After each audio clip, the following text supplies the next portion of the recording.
We Are Sola Fide. Kali ini kita akan membahas rangkuman pelajaran Sola Sabat dengan judul Pertentangan Kosmis. Kejadian pasal 3 ayat 15 dikatakan, "Aku akan mengadakan permusuhan antara engkau dan perempuan itu, dan antara keturunanmu dan keturunannya. Keturunannya akan meremukkan kepalamu dan engkau akan meremukkan tumitnya." Kalau kita lihat inti dalam teologi di dalam Alkitab berbicara tentang pertentangan besar antara Kristus dan iblis atau setan. Karena kalau kita lihat kerajaan Allah ini mati-matian ditentang atau dilawan oleh iblis dan juga sekutunya. Itu dalam pekan ini kita akan kembali mempelajari pertentangan yang pernah terjadi dari sorga sampai ke dunia ini dan bahkan sampai menjemput kedatangan Yesus kali yang kedua. Ketika pemberontakan atau pertentangan ini dimulai di sorga, tidak sampai di sana, tapi kita lihat di dalam Kejadian pasal 1, 2, dan 3 di mana bumi ini menjadi arena pertempuran kembali. Di saat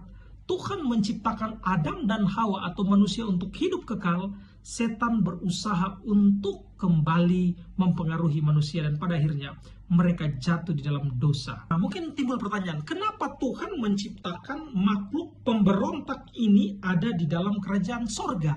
Nah, kita tahu bersama bahwa sebenarnya Lucifer ini awalnya makhluk yang sangat sempurna. Namun Yeskiel pasal 28 ayat 16, Yesaya pasal 14 ayat 12 di sini dicatat bahwa Alkitab hanya memberitahu kita kesombongan yang menyesatkan hatinya. Panjang kalau kita mau berbicara tentang Lucifer dan awal kejatuhannya. Tapi saudara-saudara sekalian, Sekolah Sabat atau Alkitab mencatat kesombongan menyesatkan hatinya. Hati-hati dengan sombong, Bapak Ibu sekalian. Kesombongan ini adalah awal kehancuran daripada Lucifer. Dari sorga pemberontakan ini terjadi terus sampai di dalam Taman Eden, Kejadian pasal 3 ayat 4 sampai 5. Walaupun kita tahu manusia telah melakukan pelanggaran dan pada akhirnya harus keluar dari Taman Eden, tapi luar biasanya adalah Tuhan tidak pernah meninggalkan umatnya.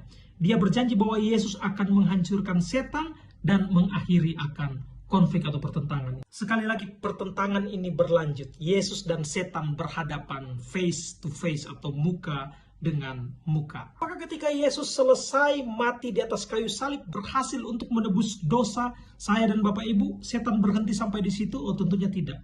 Setan terus berusaha untuk meyakinkan umat manusia bahwa Allah adalah Allah yang tidak konsisten, Allah yang jahat, dan Allah yang tidak penuh belas kasihan. Dia berusaha untuk menggagalkan manusia bahwa Tuhan adalah Tuhan yang tidak penuh kasih. Pada akhirnya, seluruh dunia akan mengakui kebesaran dan keagungan Tuhan.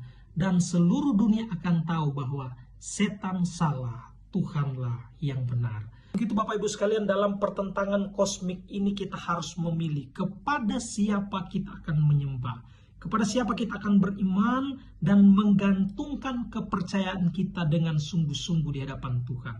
Saya dan keluarga akan memilih untuk tetap menyembah Tuhan dan mau bergantung kepada Tuhan di dalam setiap kehidupan kita. Biar tetap semangat dalam doa, rajin belajar firman, because we are Sola Fide. Tuhan Yesus memberkati. Shalom.